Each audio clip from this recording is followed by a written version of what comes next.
बिस्मिल्लाहिर्रहमानिर्रहीम। अस्सलाम वालेकुम। मैं हकीम नूर रहमान चौधरी। गर्मी का मौसम आने वाला है। आपको पता है गर्मी के मौसम में एक ऐसी मर्ज पैदा हो जाती है जिसकी इलाज जरा मुश्किल होता है। लोग डॉक्टरों के पास जाते हैं, हुक्मा के पास जाते हैं, ठीक है, इलाज के दोनों शोबे ठीक है, मगर आज आपको ऐसा नुस्खा बताने जा रहा हूँ जो कि आपको घर बैठे आपको इलाज मुयस्सर हो। आपको किसी हकीम के पास जाने की जरूरत नहीं, किसी डॉक्टर के पास जाने की जरूरत नहीं होगी। अगर आपके जिस्म में जल्दी अमराज पैदा हो गई है, फोड़ा है, फिंसी है, धब्बे है, चंबल है, खारिश है, जगह जगह से आप खारिश कर थक चुके हैं, करना क्या है ये आप देख सकते हैं।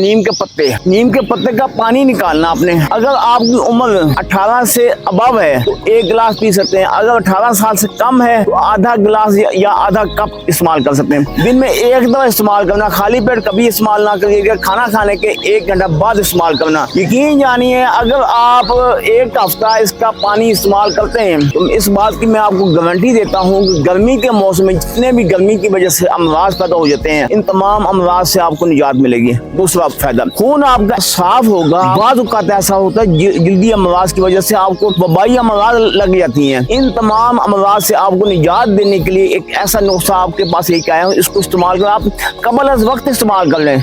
अगर आपको ऐसे अमराज नहीं भी हैं तो एहतियाती तदाबीर के तौर पर खून को साफ करने के लिए, जिल्द को साफ करने के लिए 1 महीना या 20 दिन तो लाजमन इसका इस्तेमाल करें। इसके इस्तेमाल करने से आपको फायदे क्या मिलेंगे? जल्दी अमराज लाक नहीं होगी, मैदे के जुमला निकाय नहीं होंगे, तो खून आपका साफ शफाफ होगा। आपको इस बात का अंदाजा है कि मैदे की वजह से मुख्तलिफ अमराज जन्म लेती हैं, इसकी वजह से मैदे के अमराज पैदा नहीं होंगे। थोड़ा सा कड़वा जरूर है। अगर आप चाहते हैं कि इसमें कोई चीज मिला लें तो नमक का इस्तेमाल कर सकते हैं, चीनी नहीं मिला सकते।